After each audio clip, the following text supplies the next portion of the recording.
Hello friends, welcome again to my channel Gujju તડકા. તો friends, તમે મારી ચેનલ પર નવા છો તો પ્લીઝ મારી ચેનલ સબસ્ક્રાઈબ કરો અને મારો આ વિડીયો ગમે તો પ્લીઝ લાઈક અને શેર પણ કરો. તો ફ્રેન્ડ્સ, આજની રેસીપી લઈને હું આવી છું ચોકબાર, જે બનાવવામાં એકદમ ઇઝી છે.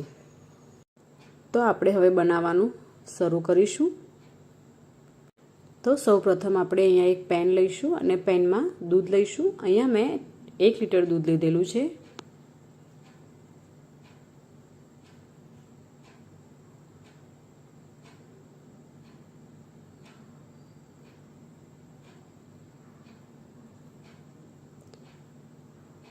ત્યારબાદ હવે આપણે મિલ્ક પાવડર લઈશું. અહીંયા મેં 5 થી 6 ચમચી મિલ્ક પાવડર લીધેલો છે અને તેને આપણે દૂધમાં એડ કરી દઈશું અને બરાબર મિક્સ કરી લઈશું. ગેસ આપણે અત્યારે હાલ ચાલુ નથી કરેલો, તો એકદમ મિક્સ થઈ જાય ત્યારબાદ હવે આપણે ગેસ ચાલુ કરી લઈશું, જેથી કરીને દૂધમાં ગઠ્ઠા ના પડી જાય. તો હવે આપણે આ બધી પ્રોસેસ મીડિયમ ફ્લેમ ઉપર જ કરીશું. હવે આપણે તેમાં શુગર લઈશું. અહીંયા શુગર મેં 5 ચમચી લીધેલી છે. તમારે જે પ્રમાણે ટેસ્ટ જોતો હોય તે પ્રમાણે તમે લઈ શકો છો. ત્યારબાદ હવે અહીંયા આપણે કોર્નફ્લોર લઈશું, જે અહીંયા 2 થી 3 ચમચી લીધેલી છે.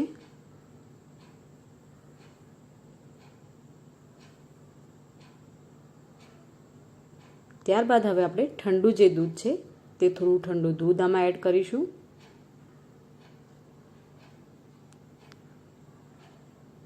અને હવે આપણે સ્પૂનની મદદથી તેને બરાબર મિક્સ કરી લઈશું.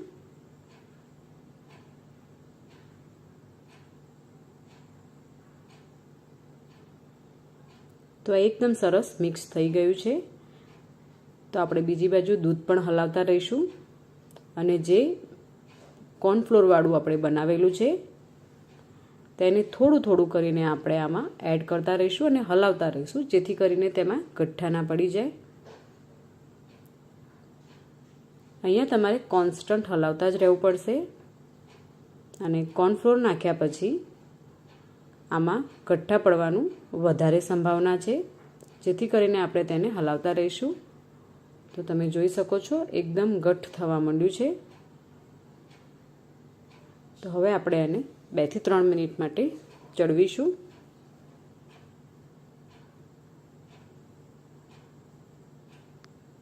હવે તેમાં 4 થી 5 ટીપા આપણે વેનીલા એસેન્સ નાખીશું, જેથી તેમાં એકદમ સરસ ફ્લેવર આવી જાય વેનીલાની. અને તેને હલાવી લઈશું.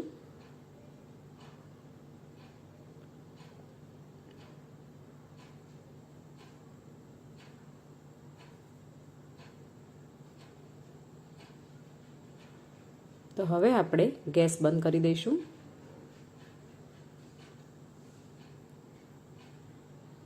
ત્યારબાદ આપણે અહીંયા આ રીતના મોલ્ડ લેવાના છે અને મોલ્ડમાં આપણે તે મિશ્રણ ભરી લઈશું.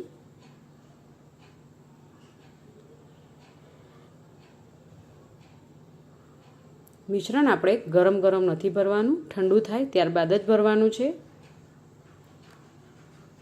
તો આ રીતના આપણે બધા મોલ્ડ રેડી કરી લઈશું.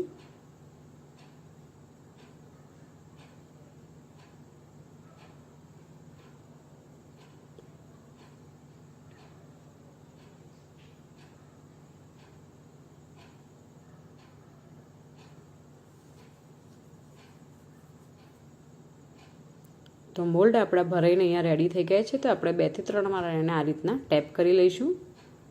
હવે એલ્યુમિનિયમ કોઇલ જે છે તેને આપણે ઉપર વીંટાળી દઈશું, જેથી કરીને તેમાં બરફ ના જામી જાય.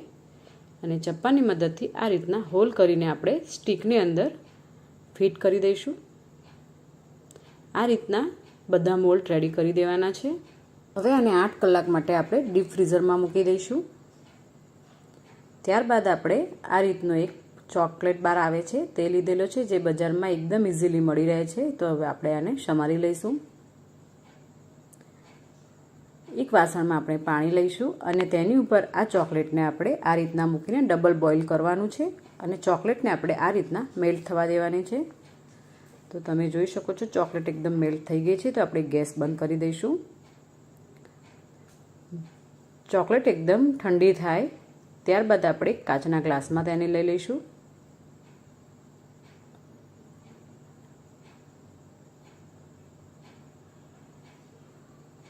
ત્યારબાદ ફ્રીઝરમાંથી આપણે જે મોલ્ડ મૂકેલા છે તે બહાર કાઢી લઈશું અને રેપર આવી રીતના કાઢી લઈશું.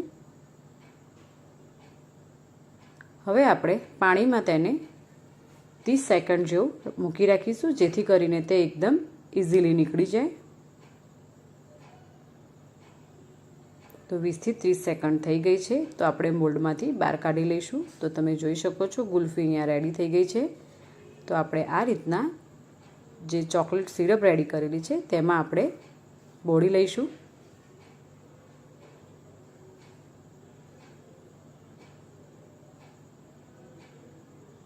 અને ત્યારબાદ આપણે તેને 30 થી 40 સેકન્ડ માટે હોલ્ડ કરી રાખીશું, જેથી તે ઓટોમેટિક ચોકલેટ સેટ થઈ જશે.